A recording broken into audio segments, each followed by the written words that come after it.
Chers astrolosophistes, bonjour et bienvenue à celles et ceux qui nous rejoignent. Quelle joie que vos abonnements de plus en plus nombreux autour de cette passion commune pour l'astrologie évolutive. Je remercie très chaleureusement les 246 personnes qui ont apprécié la dernière chronique sur la pleine lune du 14 septembre. Sachez que votre enthousiasme m'encourage à partager mes recherches et à les approfondir.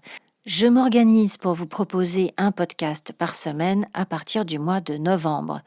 De cette façon, nous pourrons suivre ensemble l'évolution sidérale et sa concordance dans nos vies. Aujourd'hui, c'est une chronique à part que je vous propose et qui concerne le passage en mode direct de Saturne, puis le dernier carré que fera Jupiter à Neptune. Et je terminerai par quelques mots sur l'équinoxe du 23 septembre. Alors Saturne est repassé en mode direct à 13,54 °, disons 14 degrés, le 18 septembre vers 11 h du matin à Paris-France. À partir de là, elle va se dégager du nœud sud et aller tout droit à sa conjonction à Pluton du 12 janvier 2020. Mais il est quand même significatif que le même jour, le 18 septembre, la Réserve fédérale américaine a dû injecter 75 milliards de dollars dans le système financier en urgence. En clair, il n'y avait plus d'argent à prix raisonnable et 53 milliards ont été consommés dans la journée. Une piqûre de rappel de la crise bancaire et financière de 2008, lorsque Pluton est entré en Capricorne.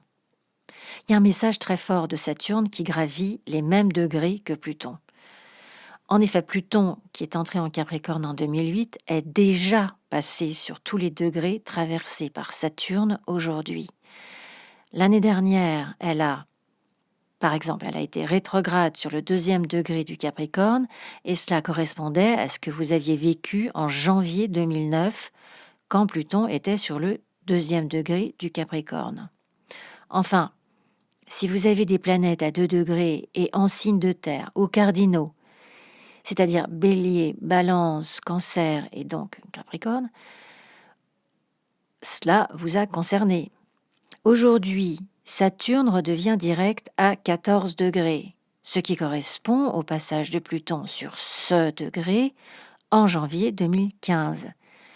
La question se pose donc, que s'est-il passé pour vous à cette époque ? Cela a pu être un changement de vie tout à fait significatif, comme un défi, un challenge qui vous a transformé définitivement, l'arrêt, la destruction d'un lien avec une figure d'autorité, un parent âgé ou le père carrément, l'arrêt ou la transformation d'une occupation professionnelle, d'une position sociale, d'un important apport financier, enfin, tout ce qui chapeaute le Capricorne est ici touché et il s'agissait d'une importante leçon karmique. 4-5 ans plus tard, Saturne et le nœud sud passent à leur tour et nous demandent de lâcher prise, de tourner définitivement la page, de se libérer de ce qu'il s'est passé fin 2014, début 2015. Cette fin septembre va nous tester en quelque sorte et nous pousser à choisir ce qui nécessite d'être terminé ou utilisé pour finir ce qui avait commencé alors. Qu'est-ce qu'on a compris à ce moment de notre vie et surtout qu'est-ce qu'on en a fait ? Alors, vous pouvez vérifier ce qui se trouve à 14 degrés dans un signe de terre et ou cardinal dans votre thème cardinal, Bélier, Cancer, Balance, Capricorne. Si vous êtes abonné et que vous ne savez pas, vous pouvez me le demander dans les commentaires, je vous indiquerai le domaine concerné. Dans tous les cas, on sera plus responsable de soi-même. On saura de façon tangible que l'on s'apporte une verticalité, la structure nécessaire pour avancer dans ce nouveau chapitre de notre vie. Dans le processus de cette transformation, notre évolution spirituelle aura également pris plus de place. À présent, comme Saturne, il faut avancer et permettre aux changements et aux nouvelles solutions de prendre leur place. De toute façon, on va avoir une patience, une détermination, une persévérance remarquable en ce moment. On sera plus stratégique et capable d'efforts réguliers en vue de nos objectifs, même à longue échéance. On va être capable de construire, d'organiser dans le calme, sans émotivité. D'ailleurs, toute l'ambiance est assez étrangère à la sentimentalité. Même en cas de deuil, on est plus philosophe, plus méditatif que blessé. Cela peut coïncider aussi avec un legs immobilier où un aïeul peut contribuer à notre réussite par un héritage. En revanche, un tel héritage peut provoquer des mésententes avec une fratrie ou avec ses propres enfants ou avec nos parents. On ne devrait pourtant pas craindre ces conflits, car ils vont révéler davantage qu'on ne le pense. On peut tout à fait réaliser que l'amour, l'affection que l'on portait à un autre n'était pas réciproque et cesser de fantasmer sur cette relation. Ça ne veut pas dire que le monde est plus noir ou que l'amour n'existe pas. Vous réaliserez simplement que souvent, lorsqu'on pense aimer, on fantasme en partant de notre propre manque et on attend que ce manque soit comblé par l'autre. Aujourd'hui, vous êtes prête à guérir ce manque sans le projeter en dehors de vous. Vous comprendrez beaucoup sur vous et sur vos rapports aux autres à cette période. Il existe une élévation en conscience très significative. Ces forces que vous possédez et qui étaient subtiles, cachées, vont à présent se dévoiler à vous, vous permettant de réaliser votre propre idéal de vie. Alors soyez hyper attentive à votre voix intérieure en ce moment. Depuis que Saturne est rétrograde, elle voyage avec le nœud sud. Ce n'est bien évidemment pas anecdotique. Et maintenant que les deux se séparent, le nœud sud continue sa course croissante vers les premiers degrés du Capricorne jusqu'au début du mois de juin 2020, où il rentrera en Gémeaux. Mais qu'est-ce que ça veut dire concrètement pour nous ? On a un rappel des dégringolades vécues en 2008 et en 2009, avec l'entrée de Pluton dans le Capricorne. La fondation de ce que l'humanité patriarcale a créé depuis des siècles est en train d'être déconstruite ici.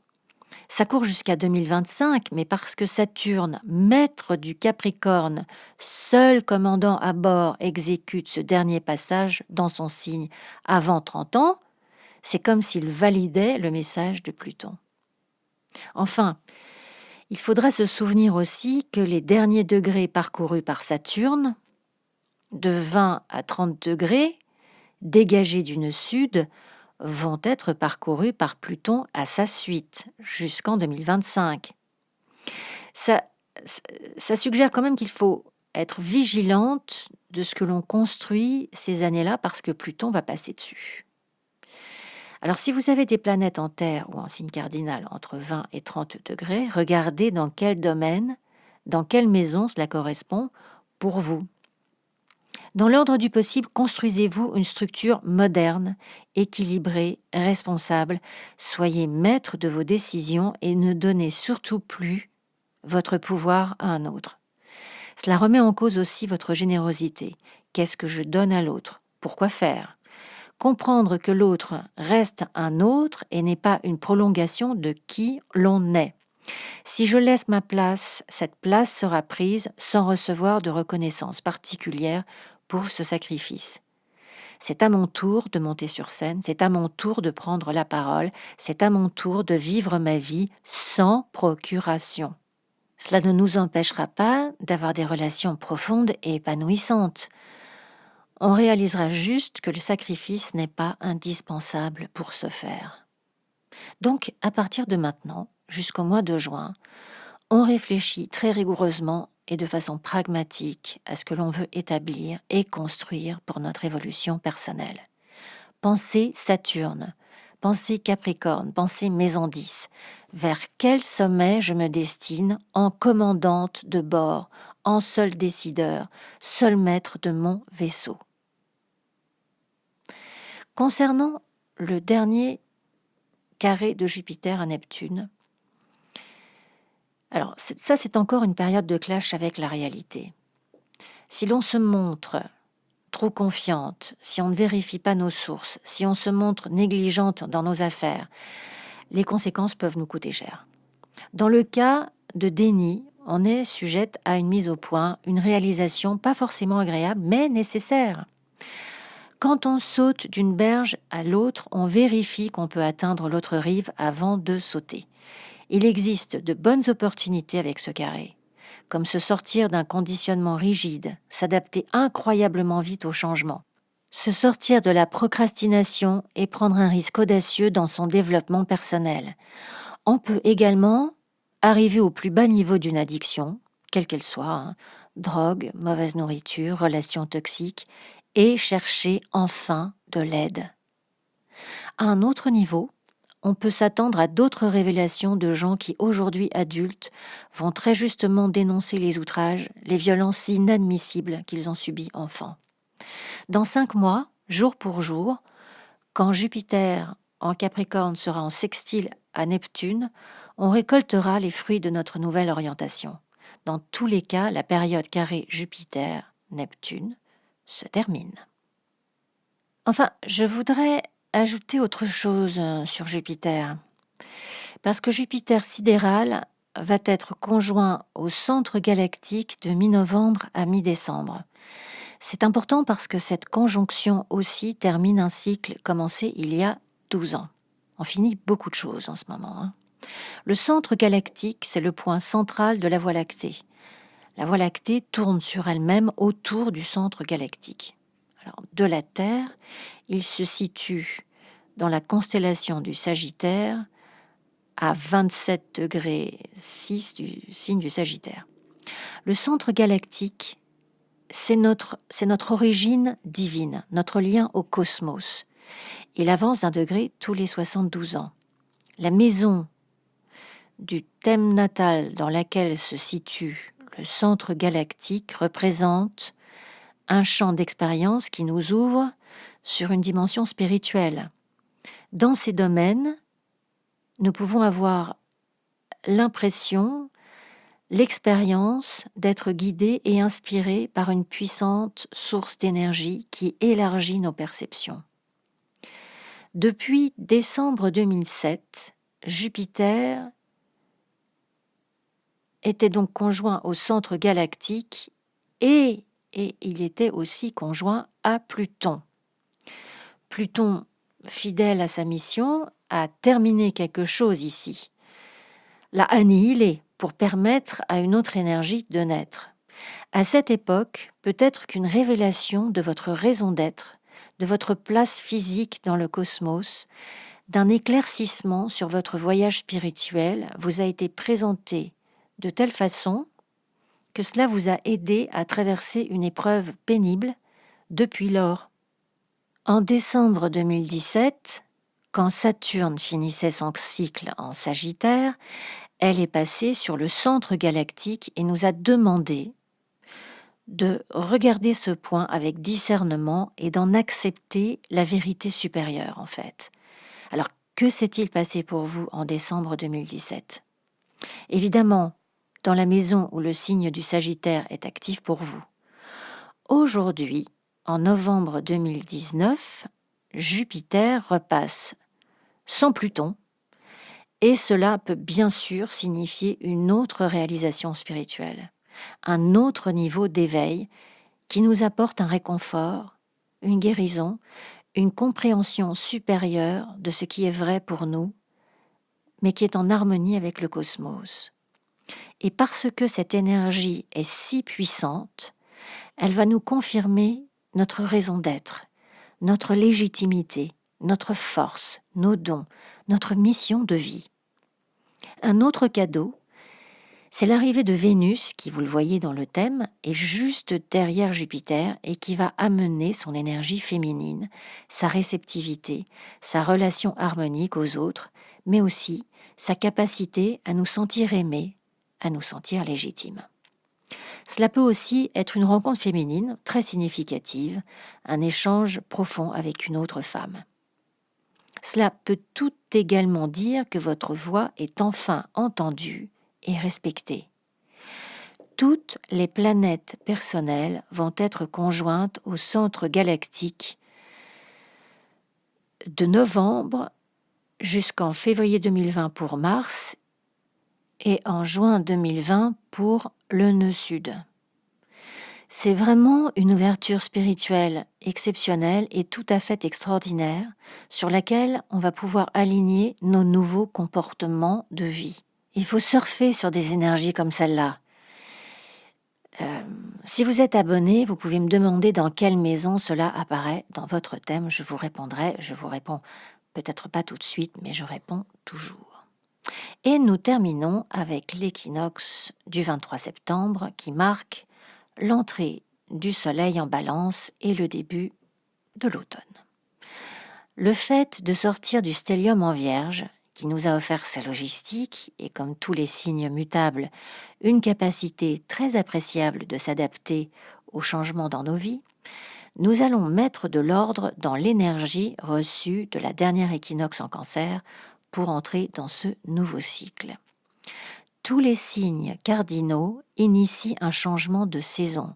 Le Bélier annonce le printemps, le Cancer l'été, la Balance l'automne et le Capricorne annonce l'hiver. Ce sont donc de puissantes naissances d'énergie pour nous préparer au prochain chapitre trimestriel de la Balance, du Scorpion et du Sagittaire. Il faut dire aussi que ce sont les 3 derniers mois de la décade, en conséquence de quoi il existe une fébrilité à mettre en ordre ce que l'on garde et ce dont on se sépare définitivement. Beaucoup de décisions définitives vont être prises. Ici, on va se rappeler de la vibration du début de l'année astrologique, c'est-à-dire du 21 mars 2019. Qu'est-ce qu'on a initié en Bélier, en énergie personnelle, et que l'on va à présent développer en Balance, c'est-à-dire avec les autres. La dynamique se déplace sur nos relations aux autres, ce que l'on partage avec eux. On est prête à montrer, à présenter au monde extérieur ce que l'on a développé depuis 6 mois. Et j'ai envie de dire, ce qui nous a fait grandir depuis 10 ans. Parce que d'une façon ou d'une autre, on peut se féliciter du chemin accompli, du courage, de la patience, des ressources que l'on a été chercher, des remises en question qui nous ont profondément changés, des deuils cruels que nous avons surmontés et toutes les responsabilités que nous avons appris à prendre et qui nous élèvent aujourd'hui de telle manière que nous allons pouvoir commencer ce nouveau cycle en étant la seule commandante à bord d'un vaisseau que nous connaissons beaucoup mieux dorénavant. Voilà, cette chronique spéciale est à présent terminée. N'hésitez pas à partager vos expériences saturniennes depuis qu'elle est directe et ce que cela représente pour vous. Pour les consultations privées, n'attendez pas la dernière minute car je ne prends personne en urgence et la première semaine d'octobre est déjà complète. Je vous retrouve très rapidement pour la nouvelle lune en balance du 28 septembre. Prenez bien soin de vous et à bientôt sur Astrolosophie Café.